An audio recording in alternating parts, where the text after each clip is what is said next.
ঢাকায় প্রতিদিন তৈরি হচ্ছে হাজার হাজার বই, আর এগুলো বাঁধায় শ্রম দিচ্ছে অপরিণত বয়সের অগণিত শিশু। কিন্তু বই তৈরিতে নিয়োজিত এই শিশুরাই পায় না বই পড়ার সুযোগ, জানে না কি লেখা আছে দিস্তা দিস্তা এই কাগজের ভেতর। এমন প্রেক্ষাপটে স্বপ্নের ডানায় ভর করি শিশু শ্রমের শৃঙ্খল ছিঁড়ি প্রতিপাদ্যে পালিত হচ্ছে বিশ্ব শিশু শ্রম প্রতিরোধ দিবস। গাইবান্ধার রাশেদ ইসলাম কাজ করেন পুরান ঢাকার বাংলা বাজারের একটি পুস্তক বাঁধাই কারখানায়। পারিবারিক টানাপোড়েনে স্বপ্নের জবনিকা টেনে নিজ কাঁধে নিয়েছেন সংসারের দায়িত্ব। পড়াশোনা করতে তো ইচ্ছা করে, কিন্তু পরিবারের যে সমস্যার কারণে আমি এখানে আইছি। আর এখানে কাজ করে আমার যা টাকা উপার্জন হয় তা দিয়ে আমার সংসার চলে। জীবনের সব আয়োজন এখানে একসাথে। রাশেদ একা নয়, একই জেলার পলাশবাড়ী উপজেলা থেকে আসা রবিউল ইসলামের গল্পটাও একই রকম। মাদ্রাসায় পড়াশোনা শুরু করলেও সব ছেড়ে এখন কাজ করেন বাংলা বাজারের আরেকটি কারখানায়। বাড়ি হলে গাইবান্ধা জেলা, আগে মাদ্রাসায় পড়তাম, এখন এখানে কাজ করি। আর পিরোজপুরের রাসেল প্রাথমিকের গণ্ডিতেই থেমে গেছে তার শিক্ষা জীবন।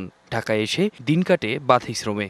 পড়াশোনা করতে ভাই ইচ্ছা করে আর কি, ফ্যামিলির কারণে আর কি পড়াশোনা করা যাচ্ছে না।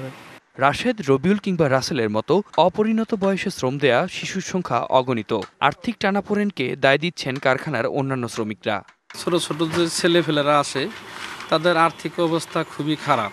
ভালো একক তো খাওয়াইতে পারে না। বাপ মাও শিকার যে ঢাকা একজনের কাছে বইলে গ্রামে অনেকজন থাকে, তাদের সাথে একজনে দিয়ে দেয় যে আমার পোলাটা নিয়ে যান, কষ্ট করতেছি। পুস্তক বাঁধাই সমিতির নেতারা দিলেন ভিন্ন যুক্তি। বললেন আর্থিক সাহায্য করতেই শিশুদের কাজে নিচ্ছেন তারা। একটা কর্মসংস্থাও কিন্তু এখানে হচ্ছে। অনেক অনেক জায়গায় কিন্তু এই শিশুদেরকে চাকরি দেয় না। সে কিন্তু লেখাপড়া করে না, সে কিন্তু কোনো কাজ করে না, সে কিন্তু একটা নষ্টের পথে বা খারাপের পথে চলে যাচ্ছে। শিশুদের পড়াশোনার সুযোগ দিতে বিশেষ উদ্যোগেরও আশ্বাস দেন তিনি। কাজের শেষে আমরা এই শিশুদেরকে নিয়ে তাদেরকে একটু লেখাপড়া করব, এরকম একটা স্কুল করার আমরা অলরেডি কাজ চলতেছে আমাদের সমিতি থেকে। আমরা এই কাজগুলো করতেছি, শিশুদেরকে আমরা লেখাপড়া করাবো। শুধু কি বাঁধাই শিল্প, ঢাকার ছোট বড় অসংখ্য কলকারখানায় এমন শিশু শ্রমের উদাহরণ অগণিত। বিশেষত অনিরাপদ শিশু শ্রমে জড়িয়ে আছেন অনেকে। আতিক মিসবাহ লগ্ন, ডিবিসি নিউজ, ঢাকা।